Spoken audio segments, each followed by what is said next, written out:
चीन में जनता की ताकत के आगे शी जिनपिंग की सरकार को आखिरकार झुकना ही पड़ा।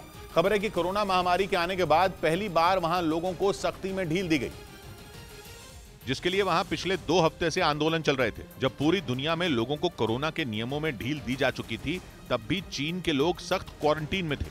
कई शहर तो लगातार लॉकडाउन का सामना कर रहे थे, लेकिन अब वहां के लोग शॉपिंग मॉल, सुपरमार्केट या किसी कमर्शियल बिल्डिंग में भी बिना किसी रोक के जा पाएंगे। अभी तक इन जगहों पर जाने के लिए कोरोना टेस्ट की नेगेटिव रिपोर्ट दिखानी पड़ती थी। हालांकि रेस्टोरेंट, स्कूल, बार या स्टेडियम जैसी जगहों पर यह नियम अब भी लागू है।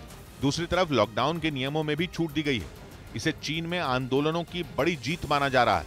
चीन में पुलिस ने आंदोलन को कुचलने की हर मुमकिन कोशिश की थी, लेकिन आंदोलन के सामने चीन की सरकार को झुकना ही पड़ा। पता चला है कि चीन के झुकने की वजह उस पर बन रहा अंतर्राष्ट्रीय दबाव भी था, जिसकी वजह से चीन की मुश्किलें कम होने का नाम नहीं ले रही थी। पता चला है कि संयुक्त राष्ट्र की रिपोर्ट में भी चीन पर मानवाधिकारों के उल्लंघन का आरोप लगा था। लॉकडाउन और क्वारंटीन का हाल चीन में ऐसा रहा कि वहां के बच्चों को खाना और दूध तक मिलना मुश्किल हो गया था। महामारी से लड़ने के लिए दुनिया के किसी भी देश ने लोगों पर ऐसा जुल्म नहीं किया था जैसा चीन में अब तक हो रहा था। वहीं खबर है कि चीन ने लोगों को क्वारंटीन करने के लिए जो सुविधाएं तैयार की थी, वो लोगों को और बीमार करने वाली थी, क्योंकि बीमार लोगों को कंटेनर में बंद कर दिया गया और लोगों को जबरदस्ती इस तरह के कंटेनरों में बंद किया गया। इसीलिए जब पूरी दुनिया में पाबंदियां हटी तो चीन के लोगों के सब्र का बांध टूट गया। ऐसा आंदोलन हुआ कि शी जिनपिंग की सरकार को झुकना ही पड़ा। इस बीच दावा किया गया कि हांगकांग में बैठे साइबर हैकर के गिरोह ने मेडिकल के क्षेत्र में रिसर्च करने वाली संस्था आईसीएमआर का सर्वर हैक करने की कोशिश की, लेकिन वो इसमें कामयाब नहीं हो पाए।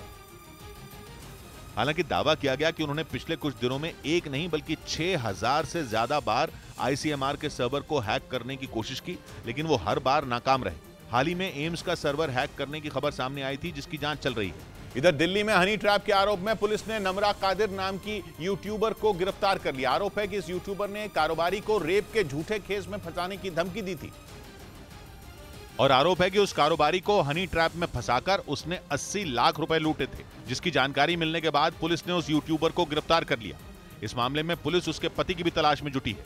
उधर बांग्लादेश के खिलाफ मैच के बीच में रोहित शर्मा को चोट लग गई, जिसके बाद उन्हें अस्पताल में भर्ती कराया गया, जिसकी जानकारी बीसीसीआई ने ट्वीट कर दी। रोहित शर्मा को चोट बांग्लादेश के खिलाड़ी अनामुल हक का कैच लेते वक्त लगी, जिसकी वजह से उनके हाथ से खून निकलने लगा। बाद में उन्हें बीच में ही मैच छोड़ना पड़ा।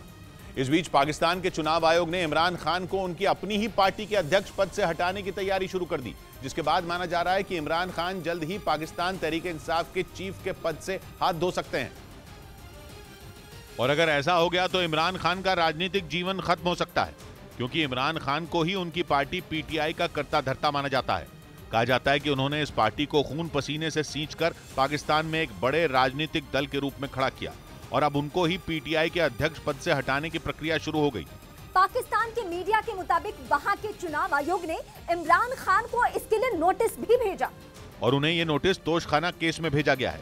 तोशखाना केस में ही इमरान खान को संसद की सदस्यता से हाथ धोना पड़ा था, जब पाकिस्तान के चुनाव आयोग ने झूठी जानकारी देने के आरोप में उन्हें अयोग्य घोषित कर दिया था।